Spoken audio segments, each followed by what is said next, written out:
Hey everybody, this is Joseph Hasek and welcome to the Fired Up Network. Welcome to, as you can see it, NBA Jump Ball Western Conference Final Preview. Like I announced earlier on, Drew Ebanks announced like Phoenix and whatever.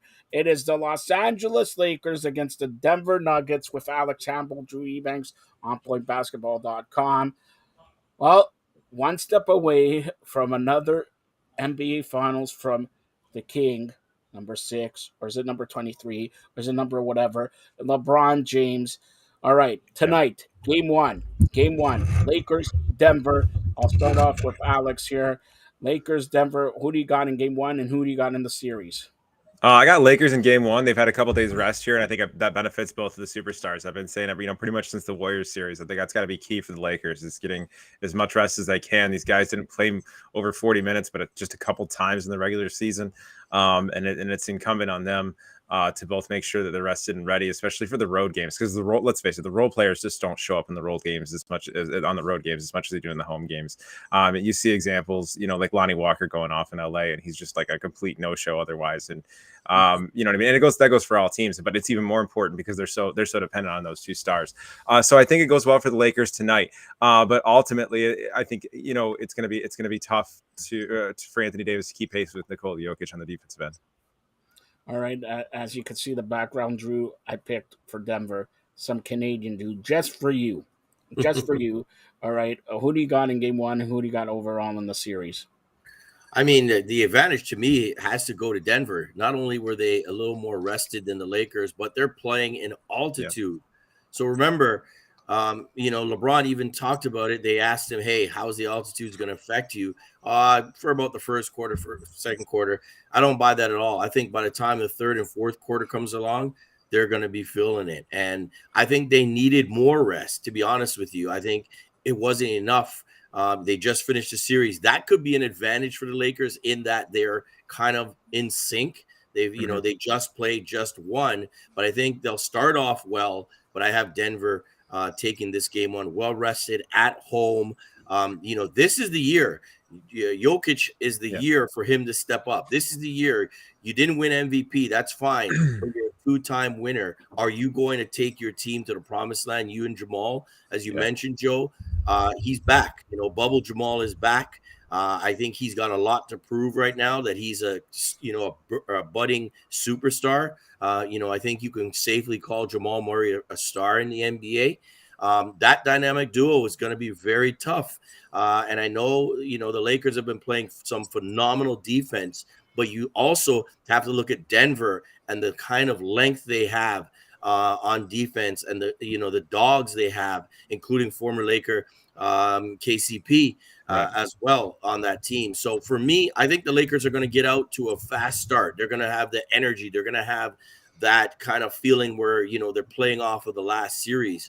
But I think what I've seen in Denver, even when other teams have gotten good starts, they kind of just stick with it, guys. And they kind of just take the blows, and then they finally at the end come with their finishing blow. I have them taking game one, and I think this is a 6-game series. Denver's going to take this one. Now, Alex, did you see Denver or Lakers overall in the series? I take Denver. I think Denver in 6 is the right call. I do. Lakers. I think get this game after this. I think we kind of see the Davis that we saw in the second half of a lot of those early games in the playoffs that just kind of wears out and has those quiet moments. And now, is this the best chance? This is the best chance for Denver because technically, Lakers are a 7th seed. All right, they have home advantage, and this is the best chance. They're rested. They're healthy. Exactly, and let's face it, like you said, or Alex said, Jokic. Now he's not the MVP, but he is really the MVP. How ironic that Joel Embiid goes out, he wins the MVP, but then he complains him and Harden cannot do it alone, and then there's news of Harden wanting to go. Whatever. It's the NBA, all right. You know what? It's hilarious. Let's talk a little bit about Harden. I mean, I've never been like a huge fan. I just didn't like the iso ball game, but something didn't look right in that game. It didn't look like there was even the effort to even want to try to win that game. And then Joel, I mean, I can't even explain his lack of any kind of urgency or sense of urgency. And that third quarter was one of the most. It's one of the most craziest, parts of a game I've ever seen. What Boston did, and it was like there was no resistance. They were just lighting up threes.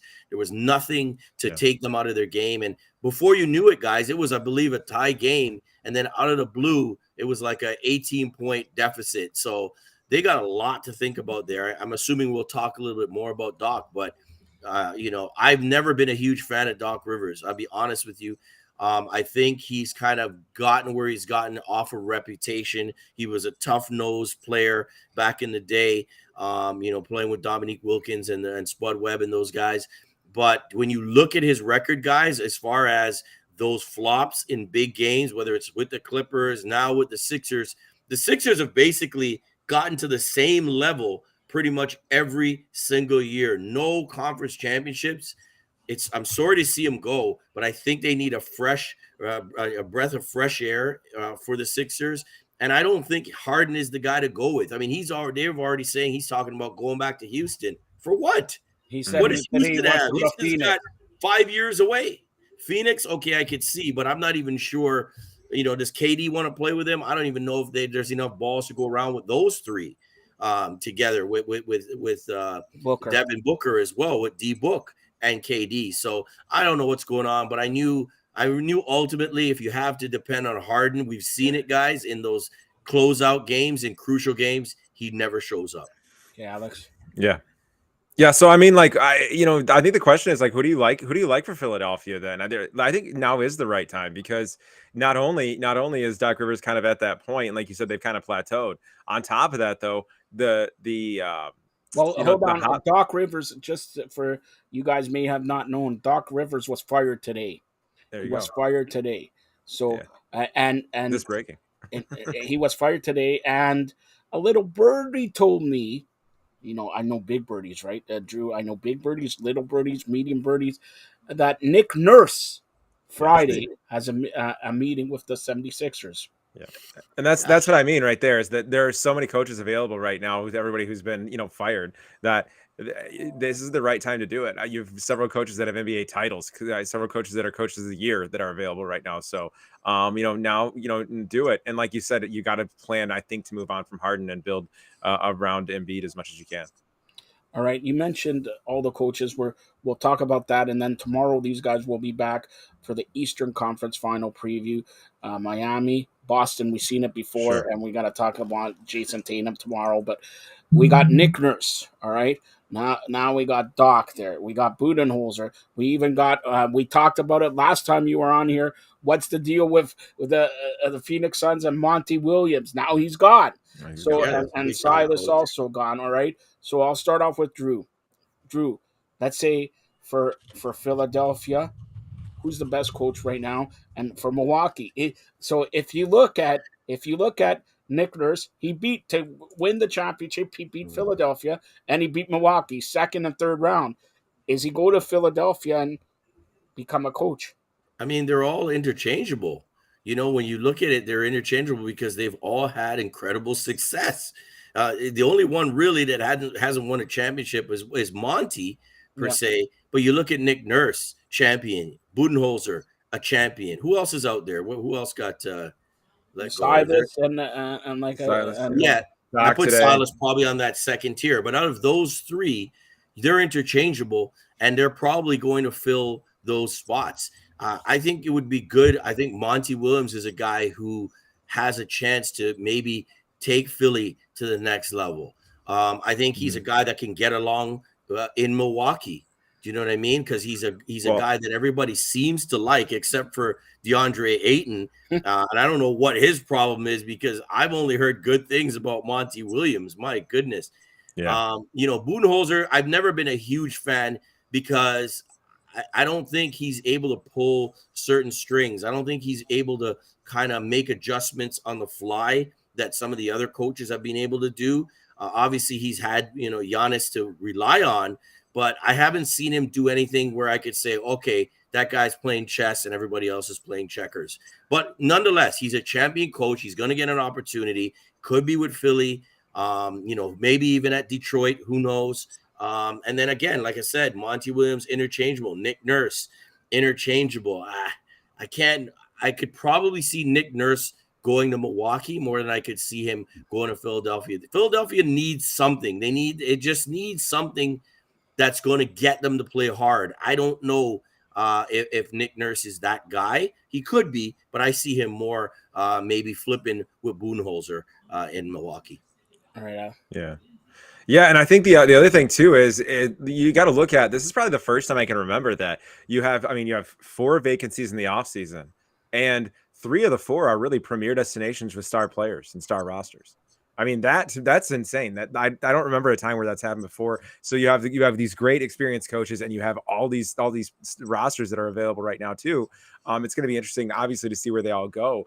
And then really, I think even more interesting to see who gets left out. You know what I mean? And then where's the surprises? I've honestly thought the whole time that, we're going to see Tyronn Lue's name in a lot of these conversations too, because of the situation that he's in. We've talked about before in LA. Yeah. You know what I mean? Well, his name's been brought up, even though he's coaching right now, which is kind of interesting. His name's definitely been brought up. Yeah, because it just kind of makes sense. You know what I mean? It seems like time is kind of expired on what they have going there, and so yeah. I mean, it's hard to say where they're all go. And my odds-on favorite to get kind of left out and end up, as an NBA analyst on some network somewhere is probably Budenholzer, for a lot of the reasons that you mentioned. I think even ultimately Doc Rivers is probably going to get a job, before he does. Budenholzer to me is kind of just a guy who doesn't really fit in with a lot of the modern NBA and a lot of the stars we have in the NBA. So for those reasons, I don't see a lot of the marquee teams that would be competitive, really going after him necessarily. The Pistons, maybe. Though I honestly could see the Pistons and Budenholzer because, ultimately he kind of fits their identity the most. Lower expectations, right? Lower expectations there. Lower expectation. And he fits their identity of like a blue collar defense first type team. That birdie told me Monty Williams is meeting tomorrow with Dwayne Casey. That can be a perfect fit because look, with Phoenix, take away Aiden, they were a young team except for Chris Paul and all that, and he built them to 64 wins last year or something like that. Did. So and look at Detroit's getting possibly, and it's tonight, the draft lottery again. Ooh, and they may get another pick. So it's like, Did you see, guys, what Woj? You guys got to look at that tweet that Woj sent. Basically, Woj said Wembanyama is arguably the greatest prospect to enter the NBA in history. And not only that, arguably the greatest prospect in any pro team sport in the history. Wow. I think that's a lot. That's a lot. Woj is under some fluency there, so but it's a lot. But he's Wemby is that guy. No, and I'm going to be honest with you. Okay, number 1 pick tonight. We're going to find out, does the NBA rig it like the NHL did for Bernard going to Chicago, because everybody knows that was rigged.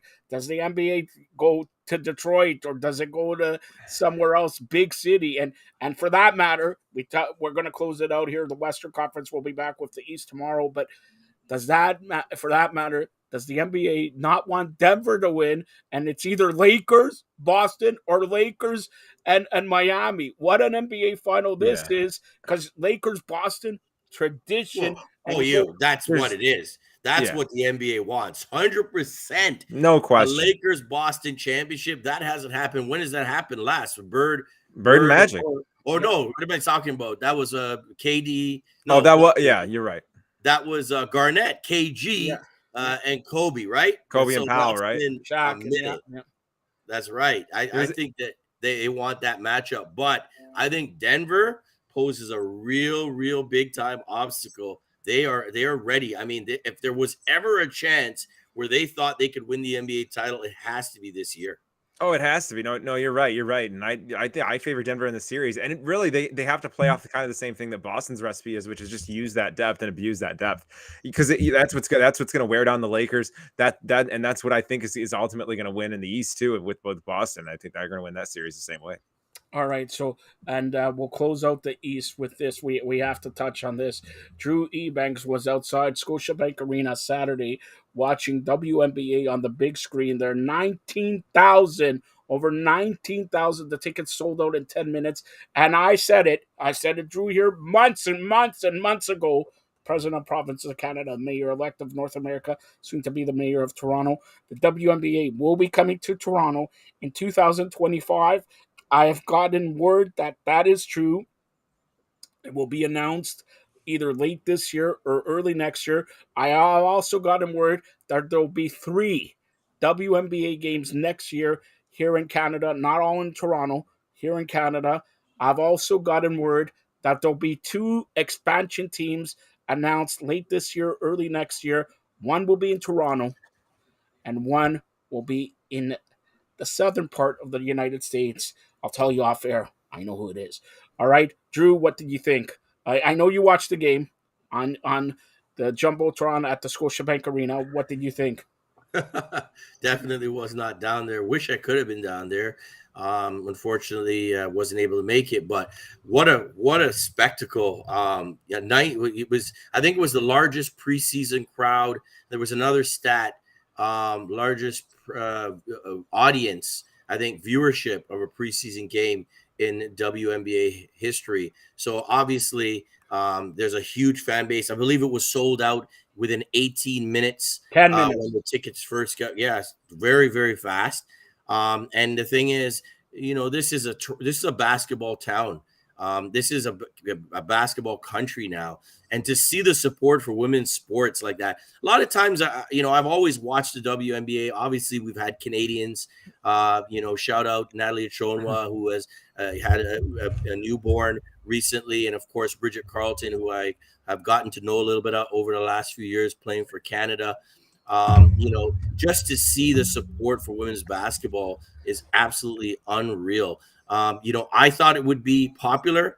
I don't know if I thought it would be sellout, the Scotiabank Theater popular, all the celebrities, Masai, you had Mr. Tannenbaum there, you had Serge Ibaka. And what a standing ovation he got. Standing ovation. Make sure you check out our Instagram page. Shout out to Amanda Lee Coffey, who was there on behalf of On Point Basketball in the building. Check out our Instagram page. I'll be posting more photos as well. But what a support it was. Probably the biggest support outside of, obviously outside of the US, but even in history of the WNBA, it is one of the greatest events in their whole history. And to me, as Joe pointed out many, many months, if not a couple years ago, that this WNBA team is ours here in Toronto for the taking. I cannot see too many other jurisdictions overachieving or proving more than Toronto did. There's nothing they have to prove. It's just a matter of, hey, when does Toronto get that franchise? And I hope, obviously, that people are not going to be just bandwagoners. You know what I mean? I hope they're going to be there to support women's sports and also to support the WNBA, because a lot of times I'm online, as I forgot to mention, I started with, and I see a lot of negative talks, even with Americans saying, keep the league, keep it in Canada. Is there a league? We didn't even know there was a women's league. Like, there's a lot of negative talk around women's sports and the WNBA in particular. Yes, they say it might be a money losing proposition, guys, but there's got to be a way to turn that around, because the merchandise sales are through the roof. Even in the arena, they said by halftime, all the gear was sold out. So there's a demand for it. There needs to be an ability for the league to make money, and I don't think it's too far off for them to make money in this. And used to be called the NBA. It's fantastic. Well, the WNBA is terrific. Get it? Good. All right, Drew. Yeah, of course you like that. I came up with it. And anybody who steals it, shame on you, Fluency.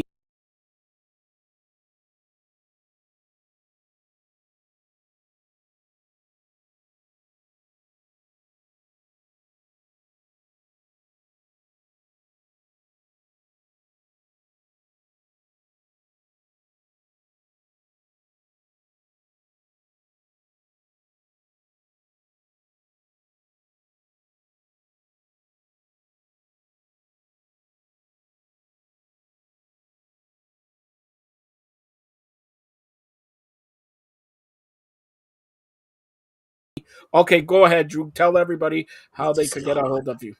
Sorry? You need to stop. Drew Banks on Twitter, On Point Basketball on Instagram, and onpointbasketball.com. Make sure you check us out. All the latest and greatest. Like I said, go check out our Instagram page, On Point Basketball, for those great pics and snaps from Amanda Lee Coffee. And check out her page. Big up to Amanda Lee Coffee. Big up. All right, that's all you're going to say? Big up? I see. Be quiet, Drew. Come on. Go ahead, Alex. Go tell everybody how to get a hold of you. Yeah, on Twitter, I'm Alex Campbell 517. Instagram, same handle, Alex Campbell 517. First name, last name, 517. Real easy. Do the crossover here on Fired Up Network. Lucky enough to be part of the show with Drew a couple times. Hopefully, more and more as we go on. And that's about it, man. All right, and these guys will be back tomorrow to preview the East